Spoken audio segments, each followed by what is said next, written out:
Hello, in this video I'm going to show you how to turn your digital design into your very own stickers. So let's get into it. So when I do my designs, I like to make sure that I do it on an A4 canvas, that it's 300 dpi and RGB for the color settings. Now it might be a bit of a myth that you need to have CYMK for the printing, but printers are quite advanced now, and so RGB is a lot more saturated than the CYMK settings, and the printers should be able to print accurately to the same colors on your digital screen and in print. So that is why I stick with RGB. Now, before we do anything in this sticker making process, I duplicate my canvas once I am happy with the design. This makes it easier for us to go back and make any changes if necessary, tweak the colors if necessary when needing to print. So the very first thing that we want to do once we have our designs with these settings, we've got all these layers that we need to sort out. So the very first thing that I do is that I merge each one and delete any blank layers, making sure that we can move the entire design into one A4 sticker sheet ready to print. Once all the layers are merged, you can see that I select the entire design, where I can then change the size of it to fit however many stickers that I want within an A4 sheet. Typically within an A4 sheet, I fit around 8 to 12 stickers, making sure there is enough of a gap in between each of the stickers for me to cut around them. You also want to make sure that there is enough space on the edge of your page as well, so that when it is printed it doesn't get cut off. When you have several designs, for me, for example, I have several circle designs. Once you have done one, you can save that file and then use a template so that you don't have to do this little bit of shifting around Tetris game going on every single time that you make a sticker sheet.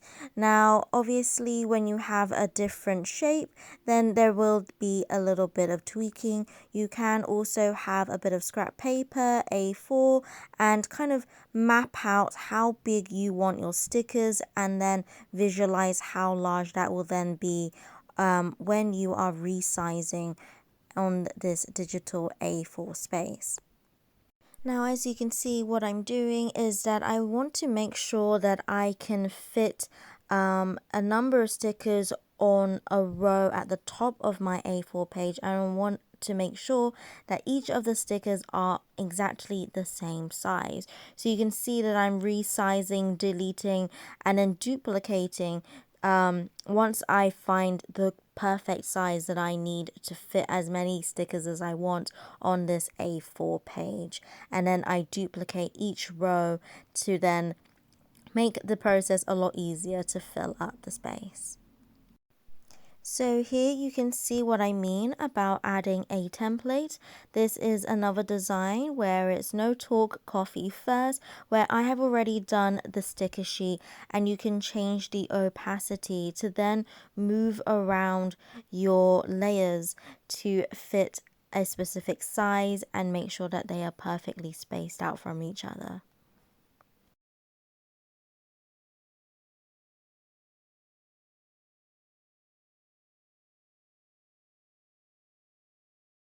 Once you are happy with your design, then you can select the file and then share it or export it.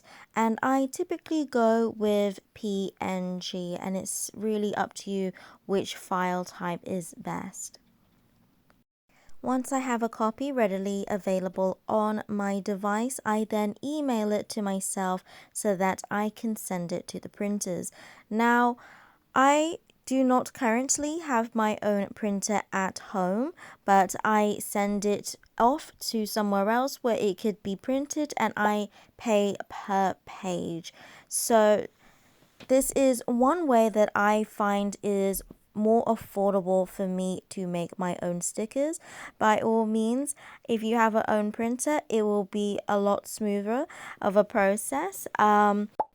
If you find yourself in the situation of where you need to go back to your original canvas, go through the layers and tweak the design or the colors, but this is what works for me and is a good foundation for then later on investing in my own printer. So you can see that I have my printed out pages. Usually I do 2 A4 pages after I have done a test print on normal A4 printing paper. Once I am happy and the test print is successful, I love the colors, then I print it out on sticker paper.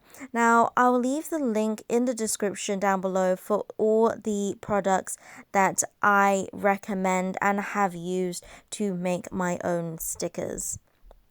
Since I am actually quite new to making my own stickers, I don't have a lot of recommendations or ones that I have tried, but thankfully the 2 sticker brands that I have tried, I have tested and loved, and there are different price points, and it's really up to you whether you want it to be waterproof, matte or gloss.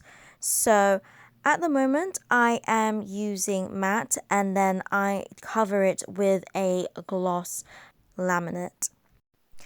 I've only used 2 laminates so far. The first one I don't believe is available to buy online anymore, and the second one, which I currently use, I don't know if I would recommend, if I'm honest. It is not the easiest to use, but because I have still a lot of it and I don't want to waste, I make do.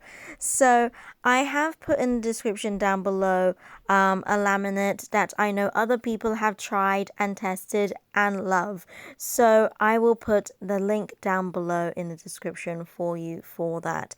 So in preparation for laminating, you can see that I have cut up my A4 page into strips in the rows for my stickers. This makes it a lot easier for me to laminate. It does use up more laminate, but it also decreases the chances of me messing up and wasting stickers and laminate. By all means, find a way that works for you. This is a way that works for me, and so I'll be sharing it in the tutorial. So once I've cut it into strips, I want to make sure that I can fit my laminate according to these strips. Usually I go height wise or length wise. You can see me doing a video. I get confused about these height length things. So I want to make sure that I can fit as many of my strips within one length of this laminate. And thankfully this grid is very useful when it comes to cutting. You are able to see that I had 2 squeegees, and in this video I chose to use the pink one. I highly recommend that you use a squeegee. It makes it a lot easier, and you don't want to be using any makeshift stuff like I did in the beginning of my business where I used like a mirror, a notebook. It does tend to scratch the laminate or wear down the object that you're using. A squeegee, you are using it for the purpose that it was made, and it was made for a reason. So I highly recommend buying it. It's really not expensive, and you will be using it a lot if you plan to make several designs of your stickers. When I am cutting the strips of laminate, I want to make sure that I am generous enough that it not only covers my strip for my sticker paper, but has a good amount left extra on the edges so that I can stick it down onto the surface, and therefore it will not move, and makes it a lot easier when I do that one clean swipe to laminate the entire strip. So I show me laminating in this video in 2 different angles just so that it's easy for you to see what I'm doing. Once I check that it does fit the entire page, I have the glossy side facing upwards, and I tend to peel the bottom right hand corner. So once I have peeled, I do quite this neat corner and I fold back the paper to make sure it doesn't get in my way, and I make sure that I don't get any fingerprints on the sticky bit of laminate, and then I make sure that the laminate is covering the entire sticker strip that I have, and I place down that corner nice and firmly on my clean surface. You want to make sure that there isn't a lot of dust or dirt or, things floating around when you're doing this laminate, because it will get caught and it will be annoying when you see it later on. So I make sure that the laminate is firmly down on my surface, and then with my other hand, I make sure that I'm holding the paper backing, and we just want to lift it. We are not pulling. The right hand with the squeegee, as I'm right-handed, it is doing all the work. You are just lifting the paper to make sure it doesn't get trapped, and then we literally just guide the laminate and slide it onto the sticker sheet. Once it is smoothly down, then we can make sure that with our squeegee it is all nice and firmly onto the sticker sheet. It does take some trial and error, and admittedly, this is probably the hardest part of making my sticker sheets. I still, to this day, mess it up, and I don't really like filming it as I can often have hiccups. But thankfully for this tutorial, it was a success. Once I am happy, I can carefully peel it off, and I use my sharp scissors to cut off the excess laminate, and then we can put it to one side where we will cut the individual stickers.